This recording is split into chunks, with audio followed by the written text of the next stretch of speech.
ሰላም ጤና ይስጥልን ክብራትና ክብራን የሂሬ ኒውስ ተመልካቾቻችን የሰዓቱን ዜናዎች ወደ እናንተ ማድረሳችንን ጀምረናል። አብራችሁን ቆዩ። የሰሜን ምዕራብ ትግራይ ወታደራዊ አዛዥ ጀነራል ምግበይ ከሰሞኑ በድንበር አካባቢዎች የተፈጸሙት የድሮን ጥቃቶች የትግራይን የመከላከያ አቅም ለማዳከም የታለሙ ቢሆንም ዓላማቸውን ግን ሳይሳካ ቀርቷል ሲሉ ተናገሩ።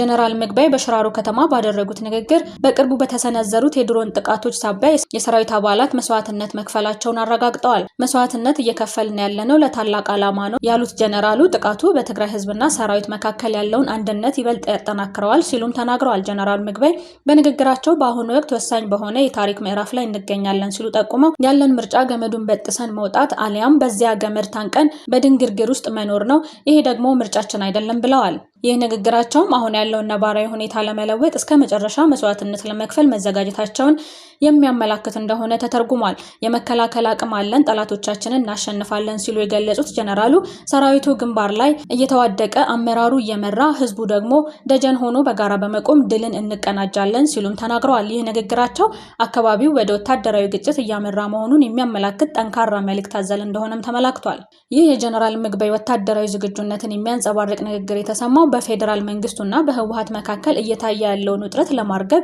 የቀድሞ የናይጄሪያ ፕሬዝዳንት ኦሉሴጉን ኦባንጆ መቀሌ ደርሰው ከተመለሱ በኋላ መሆኑ ጉዳዩ ልዩ ትኩረት እንዲያገኝ አድርጎታል።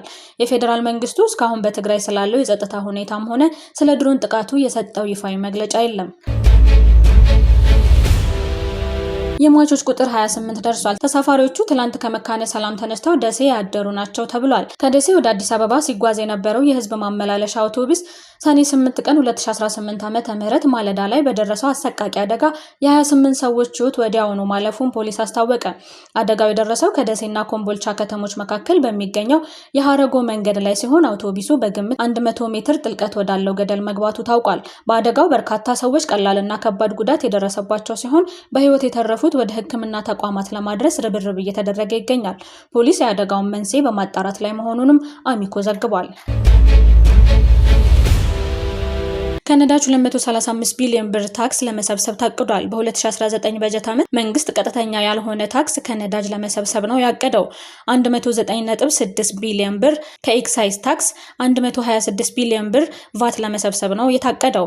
ይህም በጥቅሉ ወደ ሩብ ትሪሊዮን ብር የሚጠጋ ነው። ይህን ለመሰብሰብ ከታሰበው ጠቅላላ 1.5 ትሪሊዮን ብር ወደ 15.7 በመቶ የሚጠጋ ነው። ከዘርፉ ቀጥተኛ ያልሆነ ግብር ከ2018 አንስቶ ለመሰብሰብ መታቀዱ የሚታወስ ነው።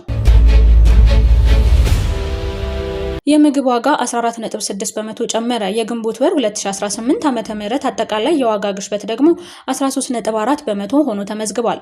የምግብና አልኮል ያልሆኑ መጠጦች ዋጋ 14.6 በመቶ የጨመረ ሲሆን በዋናነት አትክልት፣ ስጋ፣ የወተት አስተዋጽኦች፣ እንቁላል፣ ፍራፍሬ፣ ዘይትና ስኳር የመሳሰሉት የምግብ ሸቀጦች ዋጋ በመጨመራቸው የተመዘገበ ነው። ምግብ ነክ ያልሆኑ የዋጋ ግሽበት 11.1 በመቶ የደረሰ ሲሆን ትራንስፖርት 12.1 በመቶ፣ አልኮል መጠጦችና ትንባሆ 14.6 በመቶ፣ በኮሚኒኬሽን 9.1 በመቶ፣ ምግብ ቤቶችና ሆቴሎች 10.5 በመቶ እንዲሁም ሌሎች ዕቃዎችና አገልግሎቶች 17.9 በመቶ ሆነው ተመዝግበዋል።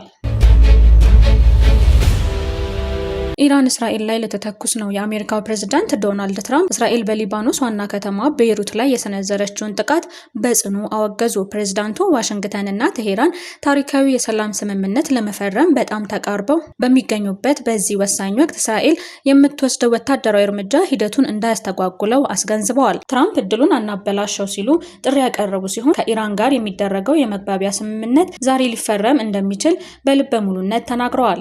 ሆኖም ቴሄራን በበኩሏ የእስራኤል ጥቃት የቀጠናውን መረጋጋት የሚያናጋ ከሆነ ስምምነቱ አደጋ ላይ ሊወድቅ እንደሚችል አስጠንቅቃለች። በሌላ በኩል ታስኒም ኒውስ ኢራን ምላሽ ለመስጠት እየተዘጋጀች መሆኑን ዘግቧል። ኔታንያሁ ይፈለጋሉ። የኢራን ኤምባሲ አነጋጋሪ ፖስት። በኬንያ የሚገኘው የኢራን ኤምባሲ የእስራኤሉን ጠቅላይ ሚኒስትር ቤንያሚን ኔታንያሁን የሚኮንን ግራፊክስ በማህበራዊ ሚዲያ በማጋራት አዲስ ዲፕሎማሲያዊ ውዝግብ ቀስቅሷል። ኤምባሲው ባጋራው ምስል ላይ የኔታንያሁ ፎቶ ተደርጎ በሰብአዊነት ላይ በሚፈጽሙት ወንጀል በዓለም አቀፍ የወንጀለኞች ፍርድ ቤት ይፈለጋሉ የሚል ጽሑፍ የሰፈረበት ሲሆን ከላይ የሰይጣን ደጋፊዎች በሙሉ የተሰጠ ማስታወሻ የሚል መልእክት ተጽፎበታል። በመካከለኛው ምስራቅ ካለው ወታደራዊ ፍጥጫ ጎን ለጎን የተሰነ ይህ የኤምባሲው የሰላ ትችት በሁለቱ ሀያላን መካከል ያለውን የቃላት ጦርነት ይበልጥ አጋግሎታል።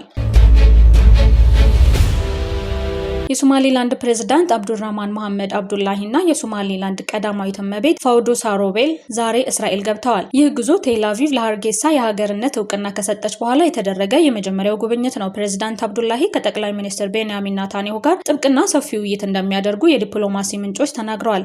በጸጥታ፣ ንግድ፣ በቴክኖሎጂና ታዳሽ ኃይል ላይ በትብብር ለመስራት እንደሚወያዩም ተገልጿል። አብዱላሂና ኔታንያሁ በአፍሪካ ቀንድ ወቅታዊ ጉዳይ ላይ አጽንኦት ሰጥተው እንደሚወያዩም ተመለክቷል። ኢራን ለእስራኤል ምላሽ ልትሰጥ ነው። እስራኤል በዛሬው ዕለት በቤሩት ላይ ጥቃት መፈጸሟን ተከትሎ ኢራን ምላሽ ለመስጠት እየተዘጋጀች መሆኑን የሀገሪቱ የዜና ወኪል የሆነው ታስኒም ኒውስ ዘግቧል። ኢራን በእስራኤል ላይ ጥቃት እንዳትፈጽም የገንዘብ ስጦታ አቅርበው የነበረ ቢሆንም ኢራን ውድቅ ማድረጓን አልጀዚራ ዘግቧል። እስራኤል በቤሩት ላይ የፈጸመችው ጥቃት ትክክል አለመሆኑን ትራምፕ ገልጸዋል። አሜሪካና ኢራን በሚቀጥሉት 2 ወይም 3 ሰዓታት ውስጥ የስምምነት ፊርማ እንደሚያደርጉ ትራምፕ ቢገልጹም ኢራን ዛሬ የሚፈጸም ስምምነት የለም ብላለች።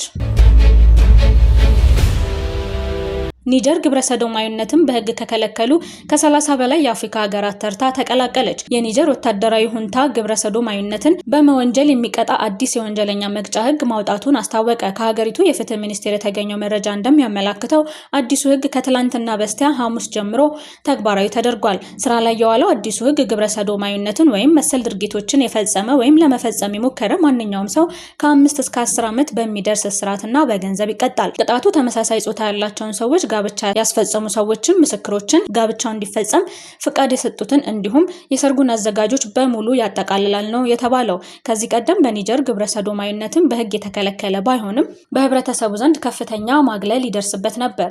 ኒጀር ይህንን እርምጃ በመውሰድ ግብረ ሰዶማዊነትን በሕግ ከከለከሉ ከ30 በላይ የአፍሪካ ሀገራት ተርታ ተቀላቅላለች። ግብረ ሰዶማዊነት በሴኔጋል፣ ኬንያ፣ ሴራሊዮን እና ታንዛኒያ እስከ 10 ዓመትና ከዚያ በላይ በሆነ እስራት ያስቀጣል። በሶማሌ፣ ዩጋንዳ እና ሞሪታኒያ ደግሞ የወንጀሉ ቅጣት እስከ ሞት ፍርድ ሊደርስ እንደሚችል ዘገባው ተመላክቷል።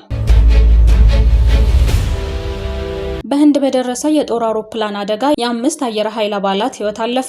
ከነጻነት በኋላ በርካታ ግጭቶችንና ስልታዊ ውጥረቶችን ባስተናገደችው በሰሜን ምስራቅ ህንድ በምትገኘውና ከቡታን እንዲሁም ከባንግላዴሽ ጋር የምትዋሰነው አሳም ግዛት ውስጥ በትላንትናው ዕለት አስደንጋጭ የጦር አውሮፕላን አደጋ ተከስቷል። የህንድ አየር ኃይል ንብረት የሆነው አንቶኖቭ አን-32 የተባለ የጭነት ማመላለሻ አውሮፕላን በጆርሃት የአየር ኃይል ጣቢያ ላይ በደረሰ መከስከስ የ5 ከፍተኛ የጦር አባላት ህይወት ወዲያውኑ አልፏል።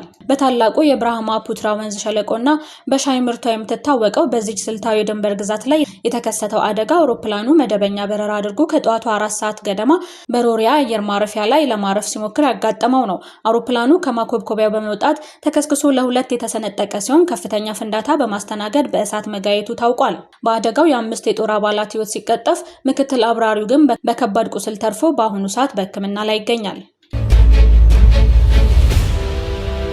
ክቡራን ተመልካቾቻችን ለዛሬ ያዝናቸው ዜናዎች ይመስሉ ነበር። አዳዲስና ትኩስ መረጃ እንዲደርሳችሁ ላይክ እና ሼር፣ ሰብስክራይብ አድርጉ። ስለተከታተላችሁ እናመሰግናለን። መልካም ቆይታ።